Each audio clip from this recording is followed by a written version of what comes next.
같이 드렸던 찬양이지만 너무 우렁차고 좋습니다. 하나님께서 기뻐 받으실 줄로 믿습니다. 자, 오늘 같이 봉독할 말씀은 고린도전서 10장 1절에서 12절까지 교독하고 마지막은 같이 읽도록 하겠습니다. 고린도전서 10장 1절에서 12절입니다. 또한 형제들아, 나는 이것을 너희가 모르기를 원치 아니하노니 곧 우리 조상들이 다 구름 아래에 있고 모든 바다를 지나가며 모두가 구름과 바다 속에서 모세에게로 침례를 받고 모두가 같은 영적 음식을 먹으며 모두가 같은 영적 음료를 마셨느니라. 그들이 자기들을 따라가던 영적 반석으로부터 마셨는데 그 반석은 그리스도였느니라. 그러나 하나님께서 그들 중에 많은 사람들을 기뻐하지 아니하셨으므로 그들이 광야에서 쓰러졌느니라. 이제 이러한 일들이 우리의 본보기가 되었으니 이것은 그들이 탐한 것 같이 우리도 약한 것들을 탐하지 아니하게 하려 함이라. 그들 중에 어떤 자들과 같이 너희는 우상 숭배자가 되지 말라. 이것은 기록된 바 백성이 앉아서 먹고 마시며 일어나서 뛰놀더라 함과 같으니라. 그들 중에 어떤 자들이 음행하다가 하루에 2만 3천 명이 쓰러졌으니 우리는 그들과 같이 음행하지 말자. 또한 그들 중에 어떤 자들이 그리스도를 시험하다가 뱀들에게 멸망을 당하였으니 우리는 그들과 같이 시험하지 말자. 또한 그들 중에 어떤 자들이 불평하다가 파멸시키는 자들에게 멸망을 당하였으니 너희는 그들과 같이 불평하지 말라. 이제 이 모든 일은 그들에게 본보기로 일어났으며 또 그것들은 세상의 끝을 만난 우리를 훈계하기에 기록되었느니라. 그런즉 스스로 서 있는 줄로 생각하는 자는 넘어지지 않도록 주의할지니라. 잠시 기도하겠습니다. 하나님 아버지, 계속해서 저희들에게 주신 귀한 명령들을 우리가 우리 자신을 살피는 가운데 잘 순종할 수 있도록 주님께서 도와주시옵소서. 또한 그러한 마음으로 주의 첫날에 주님 앞에 섰습니다. 주님께서 선포하신 말씀과 주의 뜻이 또 우리 마음에 와닿을 때 우리는 우리의 과거의 그 기나긴 역사를 살펴보고 우리는 하나님 앞에 그러한 마음으로 서지 않고 오로지 새로운 마음과 새로운 신분으로 또 주님께서 주시는 은혜 가운데서 주를 바라볼 수 있도록 도와주옵소서. 감사드리며 예수님의 이름으로 기도드렸습니다.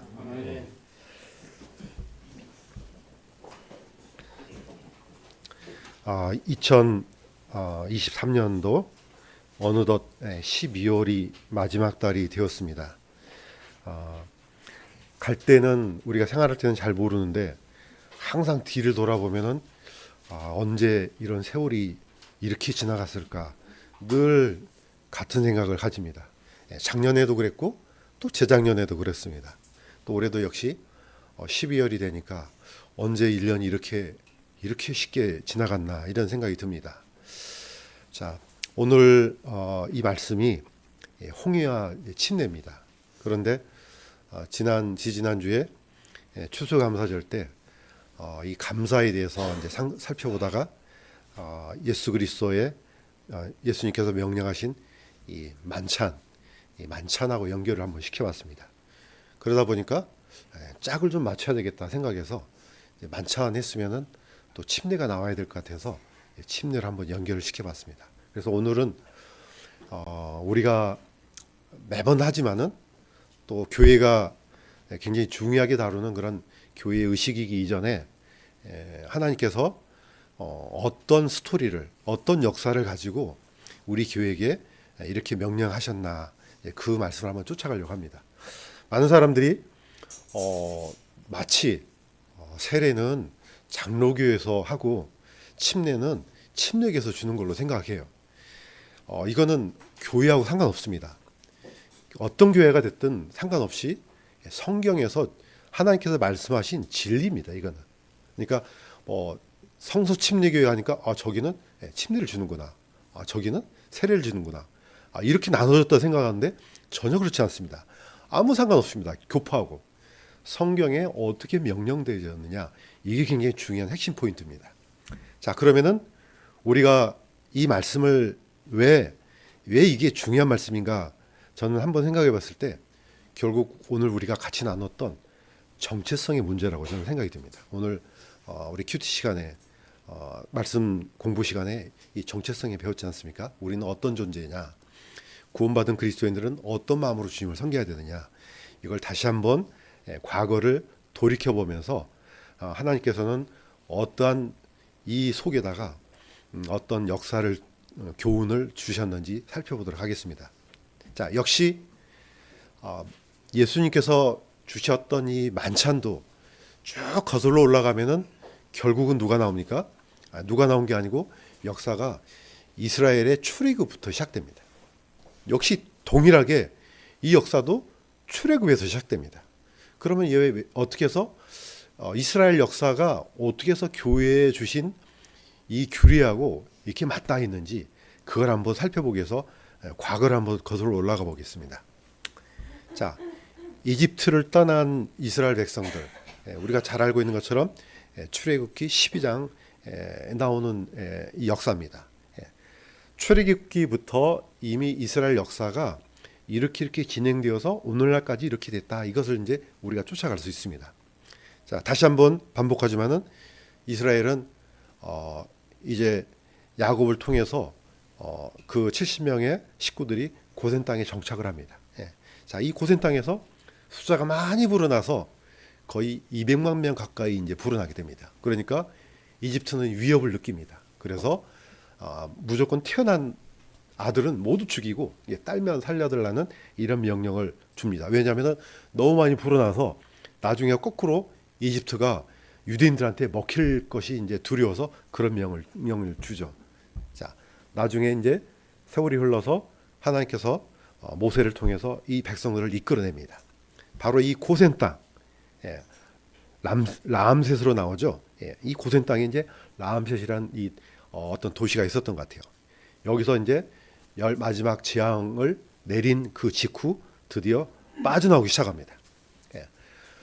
뭐 한번 상상력을 발휘해서 계속해서 제가 얘기하지만은 430년 동안의 노예 생활을 끝나고 그 6월절 밤을 마지막으로 이제 바로 이제 어떻게 보면 이제 무교절이 시작되죠. 바로 그날 이스라엘 모든 백성이 빠져나와서 어디로 갑니까? 제일 먼저 당도한 데가 숫곳입니다. 여기서 이제 저 광야를 가로질러서 에담으로 갑니다. 에담에서 바알스본으로 가고 바알스본에서 드디어 이제 홍해를 건넙니다. 자, 이게 이제 지금까지 많은 학자들이 성경학자들이 이 루트를 찾았는데 이게 어떻게 보면 가장 정확한 루트 같아요. 왜 그러냐? 오늘날 성경 지도를 보면은 시내산이 어디 있습니까? 시나이 반도에 있습니다. 시나이 반도에 시내산이 있는데 성경에는 분명히 어디로 돼 있습니까? 갈라디아 4장 25절에 보면은 아라비아에 있는 시내산으로 되어 있습니다. 그러니까 지금 시내산이 시내산의 그 시나이 반도에 있는 시내산은 그러면은 성경하고 맞지가 않습니다. 신약 성경에는 분명히 아라비아에 있는 시내산 이렇게 되어 있습니다. 자, 이 시내산이 다른 명칭으로는 호렙산이라고도 합니다. 자, 이 호렙에서 가데스 바네아까지는 세일산의 길을 따라서 10하루길이라 이렇게 되어 있습니다.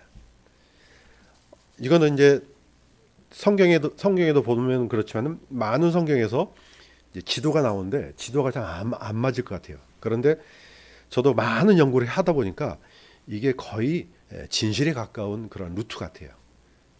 이렇게 해서 빠져나와서 지금 현재 있는 시내산에서 드디어 이제 율법을 받습니다. 이게 이스라엘 백성들이 드디어 홍해를 건너서 시내산까지 당도한 이제 어떤 루트입니다. 보시면 아시겠지만은 홍해가 하나가 아니죠. 홍해가 이쪽에 왼쪽에 있는 수에즈 운하 쪽으로 있는 홍해가 있고 그 다음에 아카바만 쪽에 있는 홍해가 있습니다. 그러니까 홍해가 마치 이렇게 두 가지로 돼 있는데 우리는 홍해를 왼쪽으로 생각하는데 이건 그 홍해가 아니고 오른쪽에 있는 아카바만에 있는 쪽에 있는 홍해를 얘기합니다. 이렇게 해서 이집트의 백성들이 광야로 들어갑니다. 이 지도가요 많이 바뀌지 않습니다. 똑같습니다. 오늘날 지도 한번 보겠습니다. 현재 이스라엘도 똑같습니다. 자, 지금 시나이 반도가 이집트에 있습니다. 이스라엘은 그 아카바반 그 밑에서 쭉 올라가면 이스라엘의 지도가 경계선이 그어집니다. 자, 오른쪽에는 요르단이 있고요. 바로 밑에가 사우디가 있습니다. 지금 현재 이제 사우디가 뭐 하고 있습니까? 사우디아에서 지금 큰 프로젝트를 지금 하나를 진행을 하고 있죠. 네옴시티. 이 바로 네옴시티가 그냥 하나 도시가 아니고 총 4가지가 있습니다. 한 번 더 보겠지만은 이 전체 구역을 살펴보면 여기 안에 시내산이 포함됩니다. 지금 현재 이스라엘입니다. 저 위에 이스라엘 쭉 올라가면 어디 지금 전쟁하고 있는 어디가 나옵니까? 가자 지구가 나오죠. 가자 지구에서 바로 라파 통로가 나오죠. 그래서 지금 현재 이집트하고 이스라엘 경계선에서 유일하게 라파 검문소가 있죠. 지금 이 가자 지구에서 지금 이집트로 들어갈 수가 없는 이제 형국이 된 거죠. 그 옛날 거의 3,500년 전의 지도하고 지금 현재하고 큰 차이가 별로 없습니다. 다시 말해서 여전히 지금 우리가 성경 속에 살고 있다는 겁니다.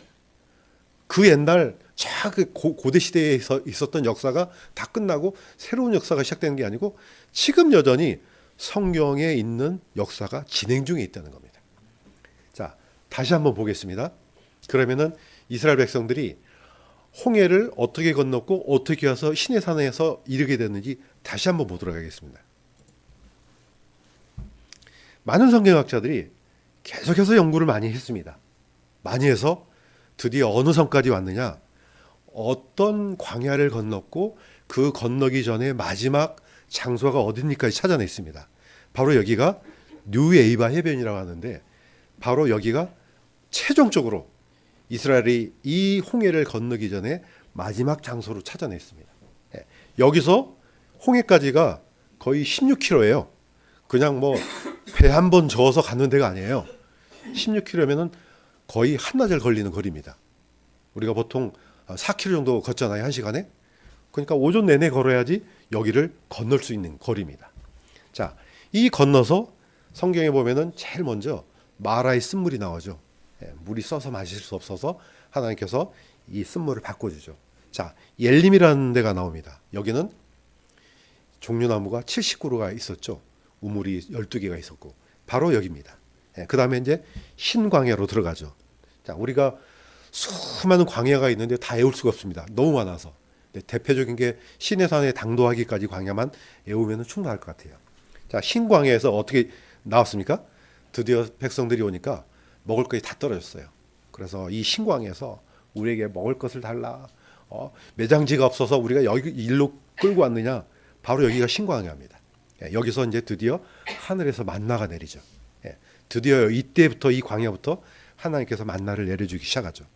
가다 보니까 먹을 게 이제 마실 물이 없어요. 우리가 또 동일하게 또 불평합니다. 우리를 죽이려고 하느냐? 왜 우리를 끌고 왔느냐? 바로 르비dim 광야에서 드디어 반석에서 물을 내죠. 드디어 이 반석, 오늘 읽었던 말씀에도 있지 않습니까? 이 반석은 곧 그리스도라.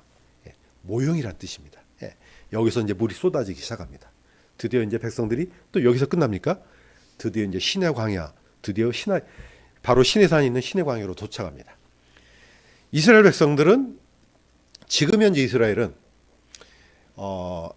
이 출애굽해 가지고 이때 시내 광야까지 와서 율법을 받은 날을 약 50번째 날에 받았다 이렇게 봅니다. 그러니까 하나님께서 시내 광야에서 도착했을 때를 45일인데 3일 동안 유예 기간을 주잖아요. 그럼 얼추 맞아 떨어집니다. 하나님께서는 이때 율법을 주시고 그 다음에 40일 동안 모세가 시내산에 올라가서 두 율법 두 판을 받아갖고 내려오죠.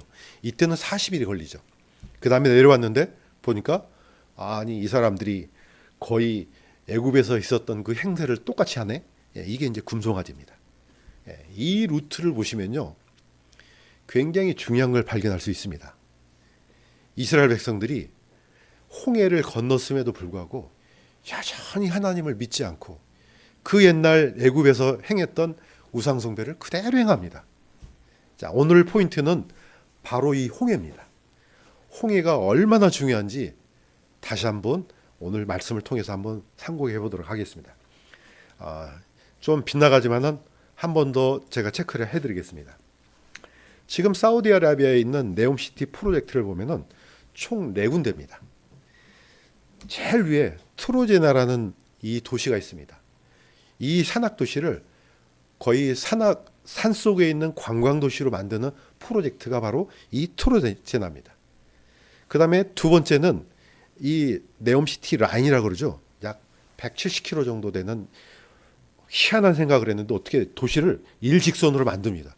이것도 한 군데가 아니고 그냥 쫙 해서 170km 되는 길이로 이렇게 만든다는 겁니다. 자, 세 번째는 이 산달라라는 이 지역이 있는데 여기는 이제 휴양 도시죠. 이제 그 해양 모든 세계 사람들이 이곳에 와서 휴가를 즐길 수 있는 그 도시를 만들고 마지막에 지역이 이제 밑에 있는 옥사곤이라는 도시가 있습니다. 팔각형 도시인데 해양 첨단 도시를 만드는 것이죠. 그래서 총 4가지 도시를 사우디아라비아에서 이제 건설 계획 중에 있습니다. 그 중에서 우리가 이제 보는 게 바로 트로제나입니다. 바로 이 도시가 거의 시내산하고 붙어 있습니다. 여기를 만약에 개발하게 된다면은 어쩌면 우리도 이 시내산을 맘 놓고 볼 수 있지 않나 생각이 듭니다. 이게 이제 좋은 결과로 이어질지 나쁜 결과로 이어질지 그건 잘 모르겠어요. 오늘 포인트는 이겁니다. 이스라엘 백성들이 건너서 바로 이 시내산에서 율법을 받았다. 이 율법을 받았을 때 가장 큰 가로막이 뭡니까? 홍해입니다. 홍해를 건넌다는 겁니다. 자, 이 홍해가 가지고 있는 엄청난 이 하나님께서 주시고자 하는 메시지는 우리가 두고두고 묵상하면서 이걸 어디로 끌고 와야 되느냐? 침례로 끌고 와야 됩니다. 보통 우리는 그냥 예수님과 함께 죽었다가 살아났다 이 정도로 알고 있잖아요. 우리가 가끔 우리가 교회에서 하는 이 맞자도 똑같습니다. 단순히 이거는 그냥 누룩 없는 빵 정도가 아니고 어디까지 끌고 갑니까? 그 옛날 이스라엘 백성들이 출애굽했을 때 먹었던 그 맞자를 끌고 와야 됩니다. 드디어 예수님께서는 바로 이것이 내 몸이다. 그러니까 교회는 어떻습니까? 절대로 구약과 단절이 있을 수 없습니다. 처음부터 끝까지 하나입니다. 구약은 이스라엘 백성들한테 주신 말씀, 신약은 교회에게 주신 말씀, 이렇게 단절돼 버리면요 역사가 끊어져 버립니다. 자, 그래서 이 말씀을 한번 보도록 하겠습니다. 홍해, 우리가 이 홍해를 깊이 묵상해야 되는 이유가 홍해는 곧 정체성이 변화되는 아주 엄청난 놀라운 사건을 하나님께서 집어넣으셨습니다. 자, 어떻게 됐습니까? 출애굽기 14장, 이건 제가 한번 읽겠습니다. 선정된 병거 600대와 이집트 사람들이 그들을 추격하여 파라오의 모든 말과 병거와 그의 기병과 그의 군대가 바알수본 앞 비아하롯 옆 바닷가에 진을 친 그들을 따라 잡으니라. 아까 얘기했던 바로 그곳이 바로 이곳입니다. 백성들을 보내긴 했는데 여전히 바로의 분노 속에, 바로는 이 마음이 이것들을 왜 내가 보냈지? 하나님께서 드디어 바로의 마음을 강팍했다고 했습니다. 그런데 하나님께서는 이스라엘 백성들을 바로 내륙으로 올려보는 게 아니고 바닷가 쪽으로 몰아가세요.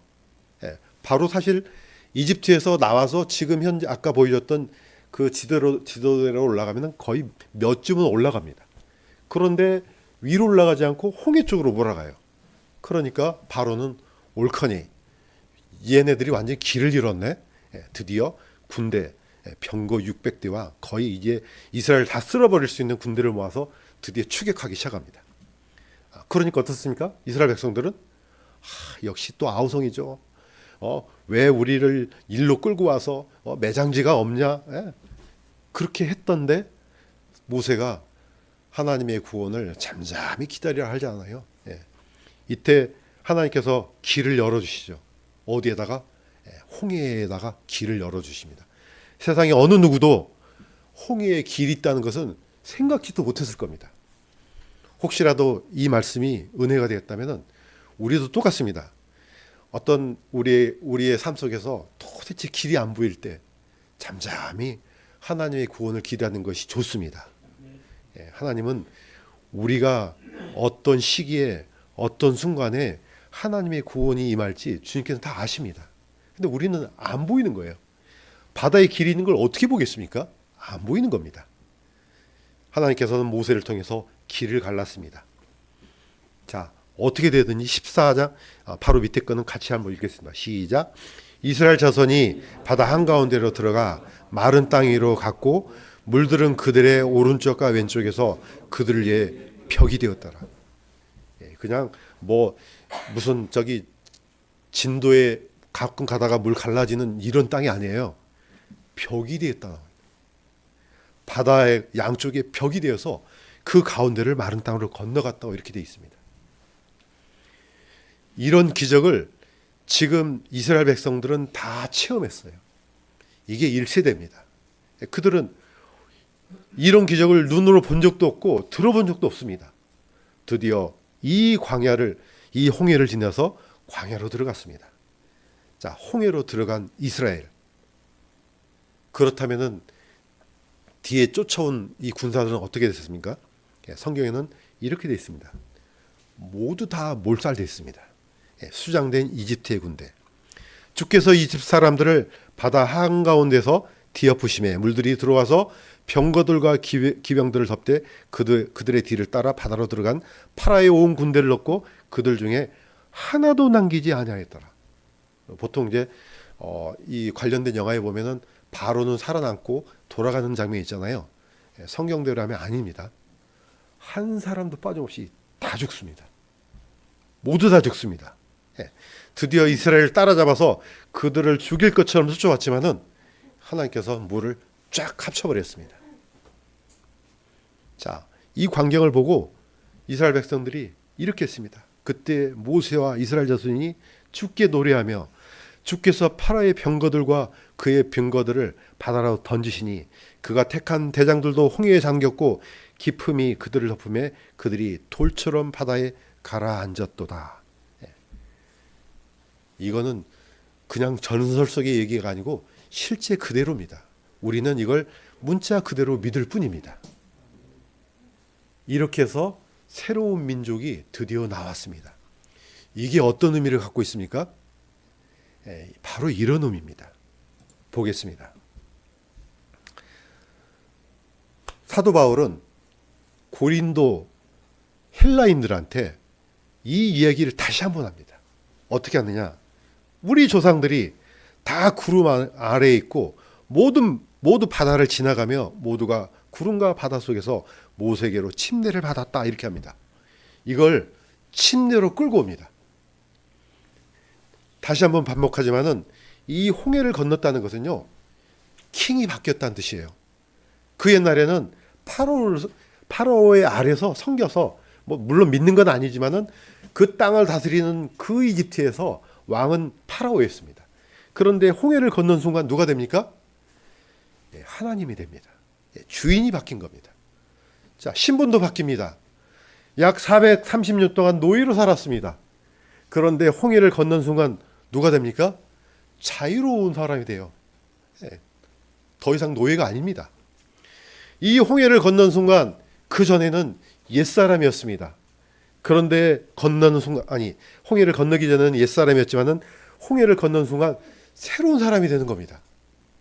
홍해를 건너기 전에는 무슨 일을 얼마나 했는지 우리가 짐작할 수 있습니다.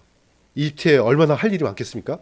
그 노예로 온갖 노동을 다 했지만은 나중에는 예배하는 자가 됩니다. 이 홍해가 그런 의미라는 겁니다.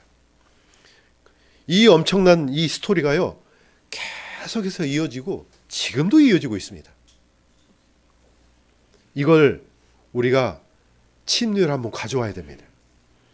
우리가 단순히 그냥 교회에서 침례교회에서 침례를 주네? 이렇게 끝나면요, 그거는 하나님의 마음을 진짜로 아프게 하는 겁니다.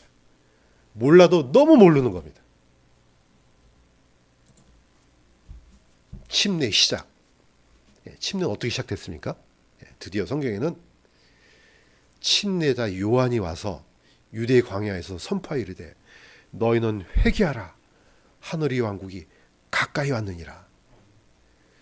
침례 요한은요, 침례를 받는 사람이 아니고 침례를 주는 사람이에요. 이분은 침례를 주는 사람이에요. 그래서 침례 요한 그러면은 침례를 주는 사람. 그 이전에 어떤 대언자도 어떤 선지자도 이런 행위를 한 적이 없습니다. 침례 요한부터 이 행위를 시작합니다. 자, 드디어 예수님께서 갈릴리로부터 침례 요한에게 왔습니다. 왜? 침례를 받으려고. 그러니까 침례 요한이 말렸습니다. 내가 주께 침례를 받아야 할 터인데 주께로 내게로 오시나이까? 아니 이게 뭐 거꾸로 됐네요. 예수님께서 지금은 이렇게 되도록 허락하라. 이렇게 하여 모든 의를 성취하는 것이 우리에게 합당하니라. 이렇게 해서 예수님이 침례 요한에게 침례를 받습니다. 이게 어떤 의미냐면요. 아까 똑같습니다. 그 이스라엘 백성들을 뒤쫓아왔던 이집트의 군대하고 그 홍해를 건넜던 이스라엘 백성들은 어떻게 보면은 굉장히 중요한 의미를 갖고 있습니다. 예수님은 결단코 어떤 신분이 변화되거나 뭘 회개하거나 이럴 뿐이 아니죠. 하나님이 뭐 이게 필요합니까? 침례를 받을 필요가 전혀 없습니다. 그럼에도 받습니다. 뭐 때문에요? 우리를 대신해서요. 이 홍해에 잠겨야 될 사람은요, 바로 우리라는 겁니다. 우리인데 예수님께서 대신 바로 이 침례를 받으신 겁니다. 그러니까 똑같습니다. 우리가 십자가에 못 박혀야 되는데 대신 예수님께서 십자가에 못 박힙니다. 대신 우리가 수장돼야 되는데 다 예수님께서 대신해 주신 겁니다. 자, 이것을 출애굽기 사건에서도 찾을 수 있지만은 굉장히 높이 올라갑니다. 어디까지 올라가느냐? 천지창조, 창세기까지 올라갑니다. 보시겠습니다. 침례의 모형을 찾아보면요, 베드로전서에는 이렇게 되어 있습니다. 이 부분은 같이 한번 읽겠습니다. 시작. 방주 안에서 물로 말미암아 구원을 받은 자가 몇 안 되니 곧 8혼이라. 그 일과 동일한 모형 곧 침례. 이걸 모형으로 끌고 옵니다. 노아 방주가 왜 침례 모형이냐? 죄의 하나님을 섬기지 않고 믿지 않는 모든 사람들은 다 방주 아래 가라앉았습니다. 오직 8사람, 하나님을 믿는 사람만 방주 안에 들어갑니다. 그러니까 어떻습니까? 옛 세상과 새로운 세상이 나눠집니다. 옛 사람과 새로운 사람이 나눠집니다. 이것이 바로 침례. 왜 침례냐? 완전히 새로운 세상이 되는 겁니다. 우리가 받는 이 침례가 바로 그런 의미라는 겁니다. 받는 순간 정체성이 완전히 바뀌었다는 겁니다. 이거는 이스라엘 백성들이 출애굽할 때도 똑같습니다. 요수아가 드디어 법궤를 메고 제사장들이 요단강을 밟는 순간에 물이 거기서 끊어지잖아요.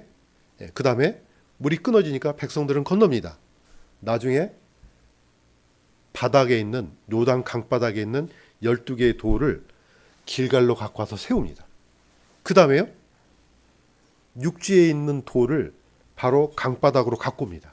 12개를 제사장들이 지금 머물고 있는 그 자리에다 12개를 놓습니다. 그러면 어떤 현상이 생깁니까? 강 속에 있는 돌이 길갈에 세워지고, 제가 믿기로는 바로 요단강을 건너기 전의 돌이라고 생각돼요. 이 돌이 요단 강물에 잠깁니다. 하나는 옛 돌이고 하나는 새로운 돌입니다. 이게 바로 침례라는 겁니다. 침례는 단순한 예식이 아니고 여기에 모든 진리가 함축되어 있다는 겁니다. 그래서 우리가 단순히 침례 교인이기 때문에 침례를 주는 것이 아니고 이 성경에서 명령된 하나님의 명령을 지키기 위해서 침례를 준다고 믿습니다. 너무너무 중요한 겁니다. 우리는 이미 침례를 받은 사람이에요. 그러나 이 침례를 다시 한번 깊이 묵상해야 될 필요가 있습니다. 12월 2023년 거의 지나가고 있습니다. 왜 이 말씀을 제가 만들었느냐? 요즘에 너무나 많은 사람들이 이 정체성을 잃어간다는 겁니다. 오늘 여기는 안 나왔지만은 이번 달에 기독교 어떤 연구소에서 사람들이 아마 이제 설문조사를 했던 것 같아요. 그런데 교회를 다니고 있는 사람들 중에 하나님을 믿지 않는 사람들, 그냥 다니기만 하는 사람들이 거의 40%래요. 저는 되게 쇼킹했습니다. 아니, 다닌다는 것은 믿는 거 아닌가? 그런데 다니고 있는다. 심지어 주일에 교회를 참석해요. 그런데 하나님을 안 믿는 사람이 거의 40%래요. 이거는 굉장히 위험한 신호라고 저는 봅니다. 혹시라도 우리가 이 진리를 아는데 뒤로 거꾸로 돌아간 사람이 있지 않나. 그럴 리는 없겠지만은. 그래서 우리가 어떤 존재인지 다시 한번 살펴보는 것이 저는 굉장히 중요하다고 생각이 듭니다. 히브리 사람 아브라함. 자, 성경에는 히브리란 말이 나옵니다. 창세기 14장 13절에 보면은 아브라함을 히브리 사람으로 했습니다. 이 히브리인이라는 뜻은 강을 건넜다는 뜻입니다. 강을 건넜다는 말은 정체성이 완전히 바뀌었다는 겁니다. 단순히 이스라엘 아브라함의 자손들이 그냥 요단강을 건넜을 뿐만 아니고 이 아브라함도 역시 강을 건넙니다. 어떻습니까? 저기 갈대아 우르에서 그 옛날 그 우상숭배 나라에서 쭉 빠져나와서 어디로 들어갑니까? 세겜으로 들어갑니다. 세겜으로 들어가려면 반드시 요단강을 건너야 됩니다. 그러니까 아브라함은 북쪽에 있는 저 갈릴리 바로 밑에 있는 바로 그 요단강을 건너 세겜으로 들어간 겁니다. 이 이스라엘 백성들은 바로 제일 밑에 최남단에 있는 요단강을 건너서 길갈로 들어갑니다. 그때 첫 번째 만났던 도시가 바로 여리고입니다. 그러니까 동시에 같은 강을 건넌 겁니다. 그러니까 어떻습니까? 히브리 그러면은 강을 건넜구나. 다시 말해서 이제는 되돌아갈 수 없는 정체성이 완전히 바뀐 사람이구나. 이걸 지금 성경에는 끊임없이 강조가 있는 겁니다. 우리는 다 강을 건넌 사람들입니다. 그 뜻은 무슨 뜻입니까? 더 이상 우리는 세상 사람이 아니라는 겁니다. 우리의 주인은 그 옛날에는 내 자신을 위해서 살고 내 생각대로 살고 내 가치를 위해서 살았지만은 지금은 완전히 바뀌었다는 겁니다. 침례를 받는 순간 나의 주인은 하나님이요. 나의 가치는 오직 하나님 위해서 사는 것이요. 나의 소망은 오직 하늘에 있다고 이미 그걸 결단하고 받는 바로 엄청난 겁니다. 단순한 예식이 아니라는 거죠. 예수님께서 이렇게 명령하셨던 이유도 있습니다. 자, 이거는 같이 한번 읽겠습니다. 시작. 그러므로 너희는 가서 모든 민족들을 가르치고 아버지와 아들과 성령의 이름으로 그들에게 침례를 주며 무엇이든지 내가 너에게 명령한 모든 것을 그들에게 가르쳐 지키게 하라. 보라, 내가 세상 끝까지 항상 너희와 함께 있느니라 하시니라. 아멘. 아마 저는 이 성경 그림 중에 정말 잘 그렸다고 봅니다. 이스라엘 백성들이 건널 수 없는 홍해를 건너는 순간 이제는 완전히 다른 민족이 됐다는 겁니다. 이제 저 광야로 가서 하나님만 섬기고 하나님께서 주신 그 명령에 따라서 살아야 된다고 결단한 사람들인 것이 분명합니다. 아마 이렇게 쏟아져 나가지 않았을까요? 그런데 보세요. 강을 건넜지만은 바다를 건넜지만은 여전히 같은 행동을 합니다. 왜 1세대 유대인들은 홍해를 건넜고 왜 2세대는 요단강을 건넜습니까? 다 같은 말이에요. 원래 성경에는 바다 그러면은 단어가 하나밖에 없습니다. 얌 그러면요. 바다도 되고 강도 되고 물도 되고 다 됩니다. 1세대는 홍해를 건넜지만은 40년 동안 이 광야에서 헤매다가 다 죽었습니다. 2세대가 또 있잖아요. 광야에서 태어난 아이들. 이 사람들이 2세대가 됩니다. 그들도 여전히 새로운 생명을 이어받아야 되니까 역시 요단강을 건넙니다. 그래서 홍해나 요단강이나 같습니다. 의미는 같다는 겁니다. 강은 틀리지만. 예수님은 여기 안에 모든 것을 집어넣습니다. 침례. 이거는 뭐 물론 세례 받는다고 해서 뭐 구원 받지 못하고 이거 아닙니다. 그런 문제가 아니에요. 이건 진리에 관한 문제입니다. 아버지와 아들과 성령의 이름으로 침례를 주며 완전히 바뀌는 사람이에요. 이거는 예수님의 명령입니다. 내가 너에게 명령한 모든 것을 가르쳐 지키게 하라. 이거는 끊임없이 우리뿐만 아니고 우리 자손들, 우리 이웃들, 누구든지 만난 사람에게 이 진리를 선포해야 될 의무가 지워졌습니다. 단순히 세례가 맞고 아니면 침례가 맞고 이런 문제가 아니라는 겁니다. 저는 약 2주 전에 이런 아픔이 있었습니다. 어떤 사람이 있었느냐? 아주 오랫동안 이 진리를 가지고 사람들한테 선포하는 굉장히 중요한 위치에 있었던 사람이에요. 그런데 장로교로 돌아갔어요. 저는 장로교가 뭐 나쁜 의미로 말한 게 아니에요. 그분들은 이 진리를 모르잖아요. 그런데 어떻게 퇴보가 됩니까? 이거는 있을 수 없다고 봅니다, 저는. 그래서 우리가 주신 이 명령을 정말로 우리가 귀중하게 생각하고 하나님께서 주신 이 명령들은 하나도 빠짐없이 우리가 정말로 우리 안에 충만한 가운데 주께서 성령께서 주신 이 빛을 받아서 그대로 선포해야 된다고 저는 믿습니다.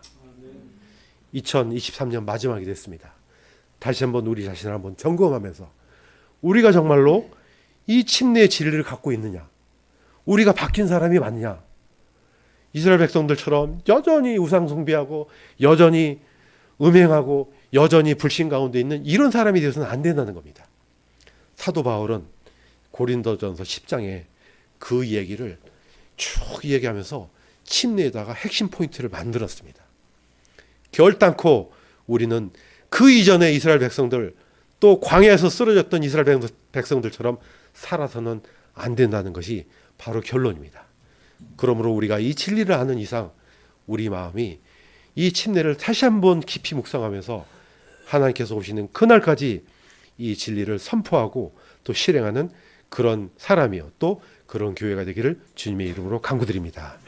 기도하겠습니다. 하나님 아버지, 시간이 흘러서 언젠가는 예수님께서 분명히 하나님께서 지정하신 그 날에 오실 것입니다. 그러나 오시는 그날까지 우리는 성경 안에서 성령께서 우리에게 비춰주신 이 진리